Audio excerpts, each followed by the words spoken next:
बड़ों को प्रणाम, छोटों को स्नेह और आशीष। मैं हूँ राजेश त्रिपाठी। स्वागत है आपका मेरे चैनल धर्म दर्पण में। धर्म दर्पण में हम लोग धार्मिक प्रसंग कहते हैं, राम कथा सुनाते हैं आपको और जीवन में प्रेरणा देने वाले कुछ प्रसंग जीवन मंत्र के इसके जरिए सुनाते हैं। आज हम एक धार्मिक प्रसंग लेके आए हैं।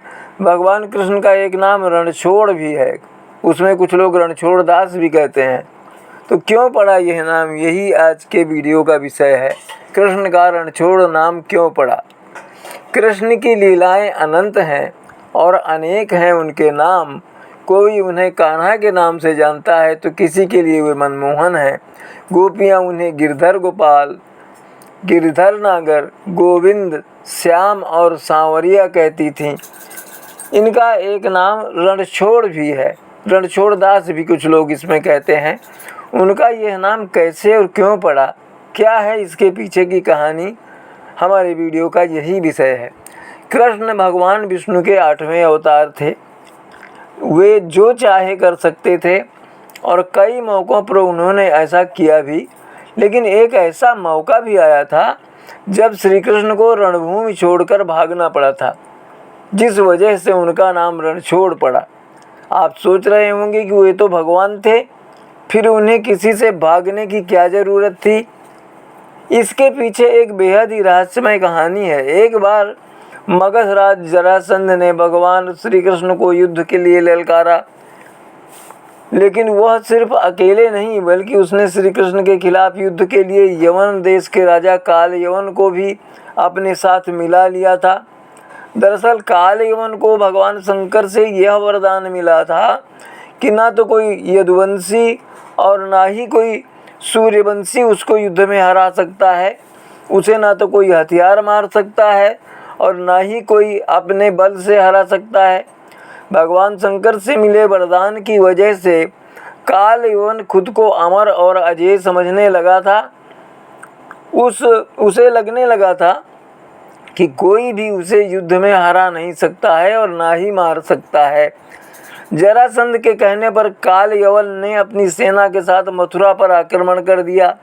चूँकि श्री कृष्ण जानते थे कि काल यवन को वो अपने बल से मार नहीं सकते और ना ही उनका सुदर्शन चक्र ही उसका कुछ बिगाड़ सकता है, इसलिए वो रणभूमि छोड़कर भाग गए और एक अंधेरी गुफा में छुप गए। श्री कृष्ण जिस गुफा में जाकर छुपे थे उसमें पहले से ही इक्ष्वाकु नरेश मानधाता के पुत्र और दक्षिण कौशल के राजा मुचकुंद गहरी नींद में सोए हुए थे। दरअसल उन्होंने असुरों से युद्ध कर देवताओं को जीत दिलाई थी। लगातार कई दिनों तक युद्ध करने की वजह से वो थक गए थे, इसलिए भगवान इंद्र ने उनसे सोने का आग्रह किया और उन्हें एक वरदान भी दिया, जिसके मुताबिक जो कोई भी उन्हें नींद से जगाएगा वो जलकर भस्म हो जाएगा। राजा मुचकुंद को मिले वरदान की बात श्री कृष्ण को पता थी, इसलिए वे काल यवन को अपने पीछे पीछे उस गुफा तक ले गए जहां राजा मुचकुंद सोए हुए थे। श्री कृष्ण ने काल यवन को भ्रमित करने के लिए अपना पीताम्बर राजा मुचकुंद के ऊपर डाल दिया। राजा मुचकुंद को देखकर काल यवन को लगा कि यह श्री कृष्ण ही हैं और उससे डर करके अंधेरी गुफा में छुप गए हैं, सो गए हैं।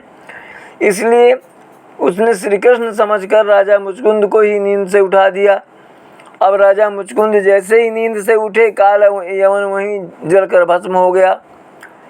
असल में यह भगवान श्री कृष्ण की ही एक लीला थी। उन्होंने महाभारत के युद्ध में गीता का उपदेश देते हुए कहा भी था कि सृष्टि में जो कुछ भी होता है उन्हीं की इच्छा से होता है, तो जाहिर है काल यवन का अंत भी उन्हीं की इच्छा से हुआ। कहते हैं कि भगवान श्री कृष्ण ने काल यवन राक्षस का छल से वध किया था। कहते हैं कि वह गुफा वर्तमान के धौलपुर में, राजस्थान के धौलपुर में है। कहते हैं कि आज भी वहाँ श्री कृष्ण के चरण चिन्ह हैं। धौलपुर में एक मत्स्य कुंड है। मान्यता है कि इस कुंड में स्नान करने से चर्म रोग ठीक होते हैं। यह स्थान धार्मिक दृष्टि से भी ब्रज क्षेत्र और मथुरा के नज़दीक होने के कारण यह योगेश्वर श्री कृष्ण की लीला स्थली भी रही है। महाभारत काल और श्रीमद् भागवत गीता के मुताबिक भगवान श्री कृष्ण के चरण यहाँ भी पड़े थे, यहीं उनका नाम रणछोड़ पड़ा।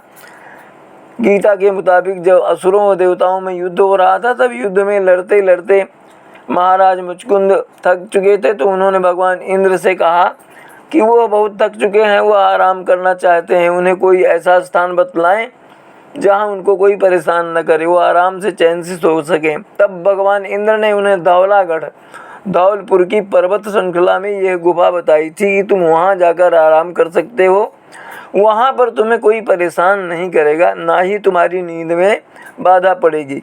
साथ ही यह भी वरदान दिया था कि जो भी तुम्हें जगाने की कोशिश करेगा या परेशान करेगा, वो तुम्हारे आँख खोलने पर और तुम्हारे देखने पर जलकर भस्म हो जाएगा। मुचकुंद महाराज पर्वत श्रृंखला में सोने चले गए थे। श्री कृष्ण ने कालीवन राक्षस को युद्ध के लिए ललकारा। उस समय ब्रज क्षेत्र में एक राक्षस कालीवन के अत्याचारों से मथुरा नगरी भयभीत थी, जिसके चलते ब्रज क्षेत्र के लोगों ने रक्षा के लिए भगवान श्री कृष्ण से सुरक्षा की गुहार लगाई। जिसके बाद भगवान श्री कृष्ण ने कालीवन राक्षस को युद्ध के लिए ललकारा और दोनों के बीच कई दिनों तक भीषण युद्ध चलता रहा, लेकिन युद्ध में भगवान श्री कृष्ण उसे नहीं हरा पाए और कालीवन राक्षस भगवान श्री कृष्ण पर भारी पड़ने लगा, जिसके चलते कुछ सोचकर भगवान श्री कृष्ण ने मैदान छोड़ दिया।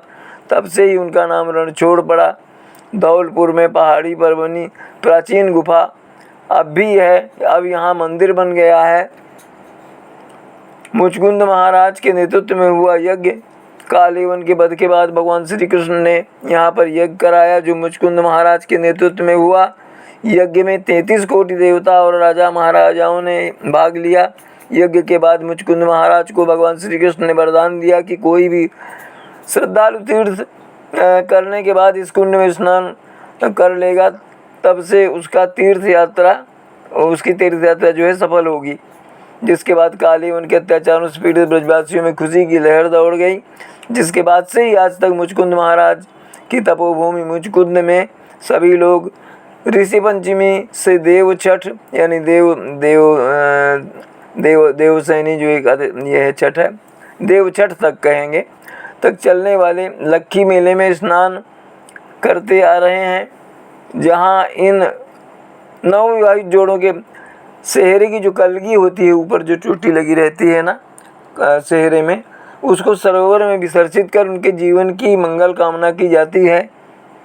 ऋषि पंचमी से शुरू होने वाले इस लक्खी मेले में राजस्थान, हरियाणा, उत्तर प्रदेश और मध्य प्रदेश के साथ दूसरे प्रांतों के लाखों श्रद्धालु मुचकुंद सरोवर में स्नान करने आते हैं। बताते हैं कि इस कुंड में स्नान करने से चर्म रोगों से मुक्ति मिलती है। कंदराओं के पास ही एक ऐतिहासिक प्राचीन कुंड भी है, जिसे मुचकुंद के नाम से भी जाना जाता है। इस विशाल सरोवर में कालीवन के भस्म होने के बाद भगवान श्री कृष्ण और मुचकुंद महाराज ने देवताओं के साथ मिलकर यहाँ विशाल यज्ञ कराया था। यज्ञ के समाप्त होने के बाद यज्ञ स्थली सरोवर में तब्दील हो गई। अब इस स्थान पर मंदिर है। आज भी यह गुफा वहीं पर स्थित है। वर्तमान में इसे मत्स्य कुंड के नाम से लोग जानते हैं। तो ये तो थी भगवान कृष्ण के रणछोड़ नाम पड़ने के पीछे की कहानी। इसी तरह के दूसरे किसी धार्मिक प्रसंग के साथ या राम कथा के वीडियो के साथ आपसे हमारी अगली भेंट होगी। तब तक के लिए आप सपरिवार स्वस्थ, सुरक्षित और सानंद रहें, यही हमारी कामना और प्रभु से प्रार्थना है। हमारे चैनल का इसी तरह समर्थन करते रहें, इसे सब्सक्राइब करते चलें और इसके वीडियो अपने बंधु बांधवों तक पहुंचाते रहें, साझा करते रहें, यही हमारा आपसे आग्रह है। आज यहीं तक, मिलते हैं अगले किसी वीडियो में, तब तक के लिए प्रणाम।